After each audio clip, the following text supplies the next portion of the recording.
Hola Aurora, saludos a los espectadores. Hoy vamos a hablar de un convento de Sanlúcar que tuvo una significación un tanto especial. Para eso tenemos que trasladarnos a principios del siglo XVI y ponernos un poco en situación. Tras el descubrimiento de América en 1492, se van sucediendo una serie de expediciones de exploración y de conquista de los territorios que se iban descubriendo. Una vez que pasa esa primera oleada de exploradores y de soldados, más que otra cosa, empiezan a llegar otro tipo de expediciones que se dedican a reproducir en la lejanía el mismo modelo civilizatorio que teníamos en Europa. Así empiezan a llegar personas que practican otros oficios, que empiezan a construir ciudades, caminos, hospitales, iglesias y cualquier tipo de infraestructura necesaria para una vida civilizada. Dentro de esta segunda oleada de expedicionarios al Nuevo Mundo, llega también la gente de la cruz, llegan los frailes y los curas, los sacerdotes, que van implantando también esa infraestructura de la Iglesia dentro de la sociedad americana. La corona española tenía, aparte de su propio compromiso, de su propia decisión de evangelizar aquellos territorios, tenía el compromiso adquirido con la firma de los tratados de Alcazobas y de Tordesillas con el papado de evangelizar las tierras que fueran descubriendo, las descubiertas y por descubrir.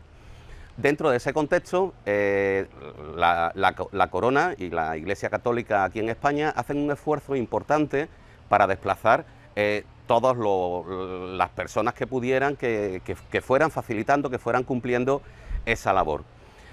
Esto terminó acarreando una serie de problemas, sobre todo en los puertos cercanos a la flota, entre ellos nuestra ciudad de Sanlúcar. Sanlúcar tiene un desarrollo conventual en aquella época bestial, desproporcionado en relación al número de habitantes que tenía, debido a que todos esos monjes que, una vez que se había acabado la Reconquista, se encontraban más en una situación más contemplativa que en una situación evangelizadora, vieron el paso al Nuevo Mundo como una forma de salvar armas y de seguir con su labor evangelizadora. En 1530 la ciudad tenía conventos de prácticamente todas las órdenes religiosas. El número de conventos y de monjes era, como he dicho antes, desproporcionado para una población que entonces tenía 5.080 habitantes. Los propios monjes que vivían en estos conventos consideraban a los que iban de camino a las Indias como un simple estorbo. Ellos estaban dedicados a mantener su convento, a tener su labor contemplativa, a pedir limosna, y de buenas a primeras se encontraban con una población flotante que tenían que alojar y mantener. Estos monjes que venían tenían que comer como todos los demás y, sin embargo, o traían muy pocos fondos o simplemente no traían ninguno.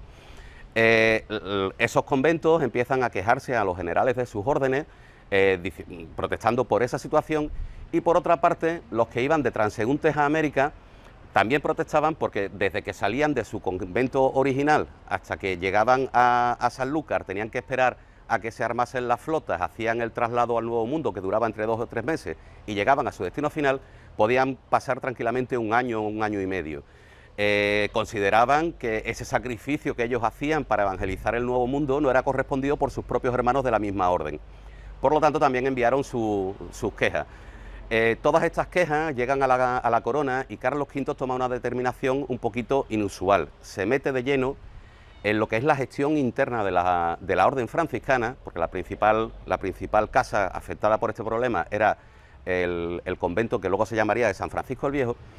Y para solucionarlo, para buscar una forma de aliviar este problema, escribe una serie de cartas al embajador de España en la Santa Sede y al general de la Orden Franciscana, para que ese convento de Santa María de Jesús, que luego sería el convento de San Francisco el Viejo, como he dicho antes, se segregara por completo de la Orden Franciscana en Indias y pasara a depender, tanto económica como organizativamente, de la Orden en Indias. El convento tendría así una especie de estatus similar al que tienen las embajadas. Sería un convento que dependía de la Orden Franciscana en las Indias, que tenía un guardián de la Orden en Indias y que era financiado por la Orden en Indias. No sabemos si al final el Papa concedió ese breve pontificio en el que concedía esa petición a la corona, pero en el caso de que lo hubiera concedido, ese convento hubiese pasado a tener, pues eso, una naturaleza americana. El Sanlúcar no solamente habría sido el puerto y la puerta de América, sino que el territorio más cercano a la metrópoli hubiera sido un trocito de América incrustado dentro de nuestra ciudad.